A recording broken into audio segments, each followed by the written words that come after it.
नमस्कार। हम लिपि का विकास देख रहे थे।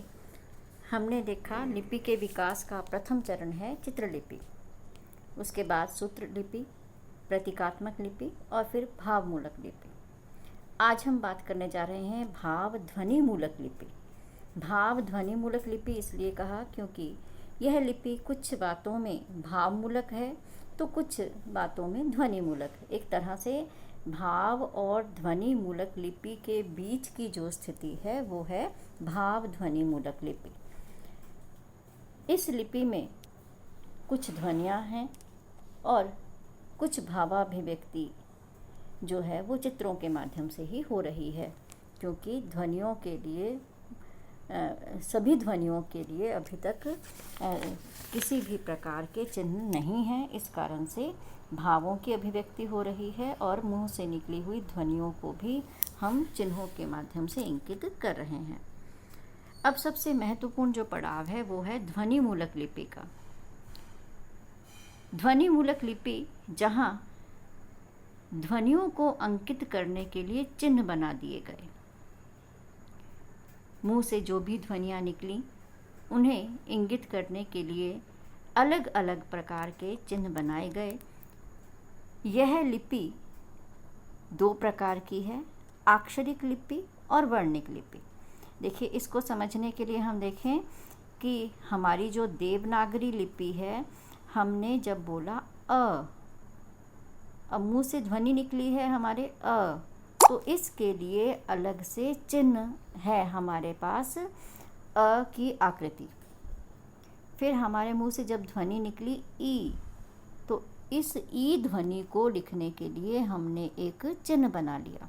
तो इसलिए इस लिपि का नाम है ध्वनि मूलक लिपि, जो मुंह से निकलने वाली ध्वनियों को चिन्हों के रूप में अंकित करती है।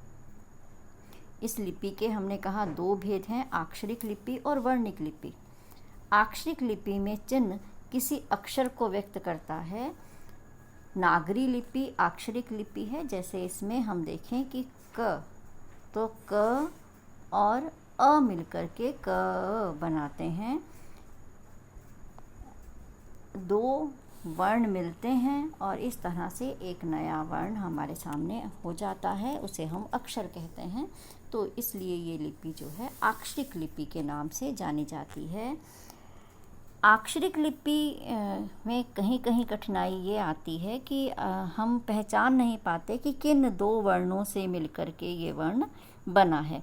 जैसे हम देखें क्ष में हमें आकृति को देख करके हम नहीं बता सकते हैं कि ये क और श से मिलकर के बना है। देवनागरी लिपि अक्षरिक लिपि है।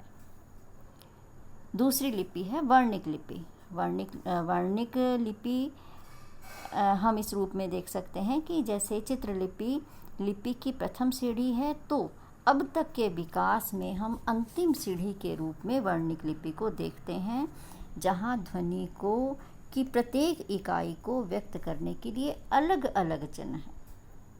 हर ध्वनि के लिए अलग चिन्ह है। कहीं पर भी दो चिन्हों को मिलाकर के एक नया चिन्ह नहीं बनता है।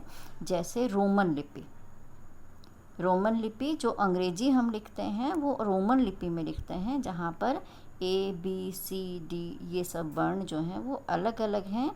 हिंदी के में जो देवनागरी लिपि प्रयुक्त होती है उसकी तरह यहाँ पर कहीं भी दो वर्ण मिलकर के, दो चिन्ह मिलकर के नए चिन्ह का निर्माण नहीं कर रहे हैं।